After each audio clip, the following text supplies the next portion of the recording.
안녕하세요. 하기중학교 1학년 여러분. 6월 16일 6교시 도덕 수업 시작하겠습니다. 1교시부터 5교시까지 수업 잘 들으셨죠? 온라인 클래스에서 다시 만나게 되네요. 지난주에 학교에서 여러분 만나서 직접 이야기해보고 동아리도 구성하고 했는데 일주일 만에 여러분들의 하기중학교 생활을 다 이해하기는 어려웠겠지만 어느 정도 맛보기는 했을 거라고 보고요. 아마 온라인 클래스를 더 알차게 들을 수 있을 거라고 믿습니다. 자, 오늘 배울 단어는 새로운 중단원 행복한 삶에서 행복이란 무엇인가입니다. 인간은 누구나 궁극적으로 추구하는 목적은 아마도 행복이겠죠? 누구나 행복하게 살고 싶어 하는데 모두가 행복하게 사는 것은 아닌 것 같습니다. 그렇죠? 그러면 행복하게 살려면 행복이 무엇인지를 먼저 알아야겠죠? 도덕교과서 90조 펴시고요. 오늘은 행복의 의미와 행복에 대한 다양한 견해를 알아보겠습니다. 두 번째, 행복의 조건과 행복한 삶, 어떻게 사는 것이 행복한 삶인가에 대해서 함께 생각해 보도록 하겠습니다. 그리스 로마 신화 속 미다스 왕 이야기 여러분 잘 알고 있죠? 디오니소스의 스승을 잘 대접하였다는 이유로 소원을 빌게 된 미다스 왕은 황금만이 유일하며 영원하다고 믿고 있었기 때문에 자기 손에 닿는 모든 것들이 황금으로 변하게 해달라고 요청합니다. 디오니소스는 미다스가 더 좋은 선택을 하지 않은 걸 유감으로 생각하지만 그래도 승낙했죠.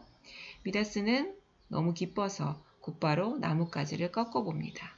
나뭇가지가 황금가지로 변하고 사과도 황금으로 변하죠. 집으로 돌아온 미다스는 배가 고파 빵을 먹으려고 했는데 순간 빵이 황금으로 변하고 입술에 닿는 포도주가 황금으로 변해서 먹을 수 없게 되죠. 슬퍼하고 있던 미다스 왕에게 그의 어여쁜 딸 오렐리우스가 찾아옵니다. 그의 딸의 아버지를 위로하기 위해 손을 잡았을 때 그 순간 오렐리우스마저 황금으로 변하고 마는 그런 슬픈 이야기죠. 자, 이 이야기를 통해서 여러분은 어떤 생각이 드나요? 황금이라는 게, 물질이라는 게 우리의 삶 속에 우리의 행복을 결정하는 결정적인 요소가 될 수 있을까요? 자, 여러분은 어떨 때 행복을 느끼나요? 친구와 맛있는 떡볶이를 먹을 때, 친구와 좋아하는 PC 게임을 할 때, 부모님에게 칭찬받았을 때, 또 누군가에게 도움을 주었을 때. 자, 행복은 단순한 기쁨이나 즐거움만을 의미할까요? 행복에 대한 다양한 견해를 보겠습니다. 사람마다 다르게 말하고 있는데요. 에피쿠로스라는 고대 그리스의 철학자는 행복은 고요한 호수와 같이 평온한 마음의 상태로 그는 행복을 얻기 위해 지속적이고 정신적인 쾌락을 추구할 걸 강조했습니다. 그리고 아리스토텔레스는 행복은 우리가 궁극적으로 추구하는 것이며 궁극적이라는 말은 최종적으로 마지막으로 추구하는 것이며 다른 목적은 행복을 이루기 위한 수단에 불과하다라고 봤습니다. 그의 주장에 따르면 인간은 이성을 탁월하게 발휘함으로써 행복해질 수 있다고 봤습니다. 오늘날 심리학자들은 행복을 어떤 것에 깊이 빠져 마음이 즐거움이 가득한 상태다라고 말하기도 하지요. 서울대학교의 행복교육센터 최인철 교수님이 이렇게 말합니다. 행복은 어떤 것에 깊이 빠져 몰입할 때 내 마음이 아주 편안하고 즐거운 기쁨으로 가득한 상태라고 말하기도 합니다. 여러분이 생각하는 행복의 정의는 무엇일까요? 여러분 어떨 때 행복하다고 보나요? 위에서 보는 것처럼 행복은 어떤 절대적인 기준으로 평가할 수 없는 것 같습니다. 케바케 아닐까요? 케이스 바이 케이스. 자, 행복은 자신의 처지와 능력에 알맞은 목표를 세우고 그 목표를 달성하고자 노력하는 과정에서 느끼는 즐거움과 만족감이라고 할 수 있는데요. 그 행복이라는 건 어떤 겉으로 드러나 보이는 어떤 물리적인 그런 조건만으로 다 판단하기 어렵습니다. 자, 왜냐하면 자신의 마음에 따라서 다르게 느껴지기 때문 아닐까요? 같은 상황에서도 어떤 사람은 비가 나며 삶을 포기하고 방탕한 삶을 살기도 하고, 또 어떤 사람은 또 그 속에서 희망을 발견하고 더 나은 삶을 살기 위해서 노력하면서 행복을 추구하기도 합니다. 자, 이를 통해서 우리 알 수 있는 건 행복하게 잘 살려면 더 많은 돈을 벌고 더 사회적으로 성공하고 하는 그런 객관적 조건보다는 우리의 마음가짐을 달리 해야 된다는 거. 자, 그렇다면 여러분은 오늘 행복하셨나요? 자, 여러분의 삶을 대하는 마음가짐, 삶의 태도는 어떤가요? 한번 점검을 해봐야겠죠?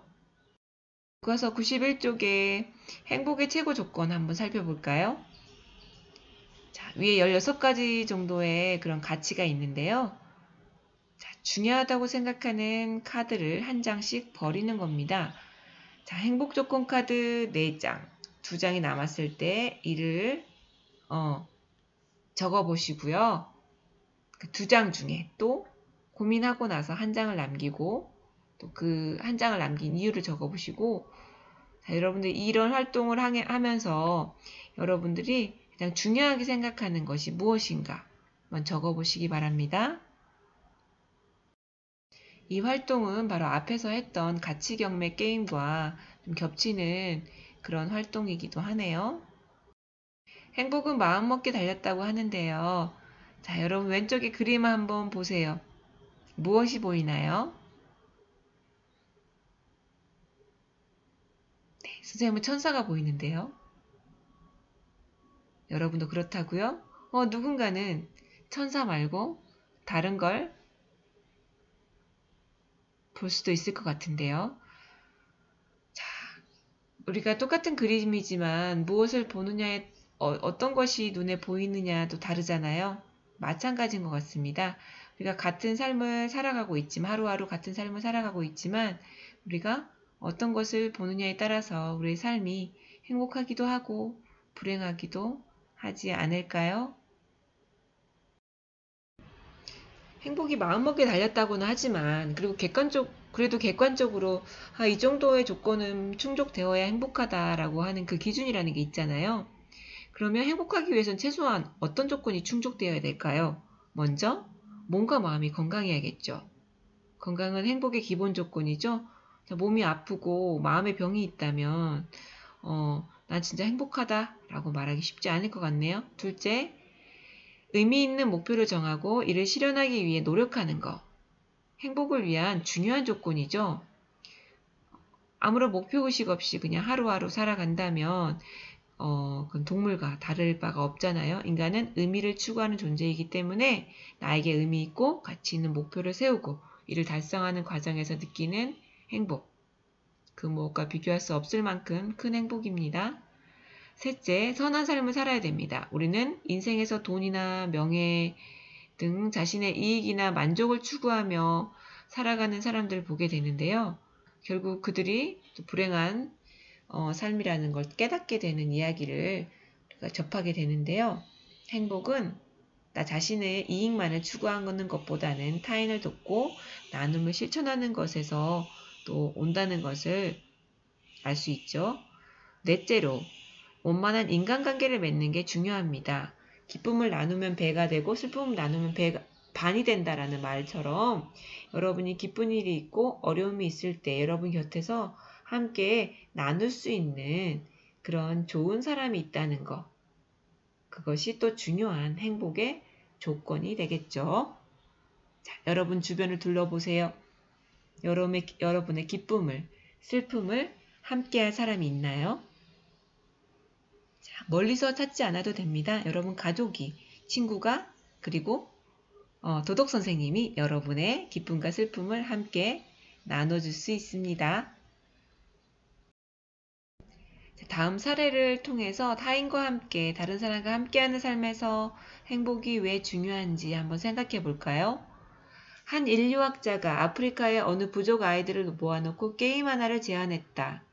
아프리카에서는 보기 드문 싱싱하고 달콤한 과일을 바구니에 담아두고는 누구든 먼저 바구니까지 뛰어간 아이에게 과일을 주겠다고 했습니다. 학자의 예상과 달리 아이들은 마치 약속이라도 한 것처럼 서로의 손을 잡고 함께 달리기 시작했다. 그러고는 바구니에 다다르자 함께 둘러앉아 과일을 나누어 먹었다. 학자는 아이들에게 물었다. 누구든 1등한 사람이 모든 과일을 다 주려고 했는데 왜 같이 갔니? 그러자 한 아이가 말했다. 나머지 다른 아이들이 모두 슬플 텐데 어떻게 나만 기분이 좋을 수 있죠? 네, 감동적인 이야기죠. 행복의 조건을 여러 가지가 있겠지만 이 이야기에서는 나 혼자 행복한 것보다는 함께 즐거움을 느끼는 게 더 큰 행복이라는 것을 우리에게 전해주는 이야기죠. 여러분은 어떻습니까? 여러분도 혼자서 더 많이 갖는 것보단 여러분 주변에 있는 사람들과 함께 나누어 갖는 걸 더 행복하다고 생각하나요? 진정한 행복은 자아를 실현하고 타인을 배려하며 공동체의 삶에 기여하는 삶을 통해서 지속적이고 정신적인 만족을 느낄 수 있다는 것. 오늘 수업을 통해 얻을 수 있는 깨달음이네요.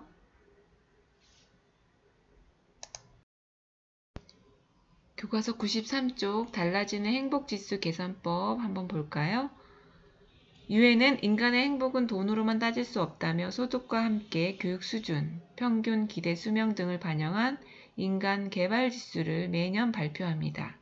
그리고 OECD에서는 2011년부터 더 나은 삶의 지수를 통해 각국의 주거, 소득, 일자리, 지역사회 교육, 환경, 시민 참여, 건강, 안전, 일과 삶의 균형, 워라벨이라고 하죠.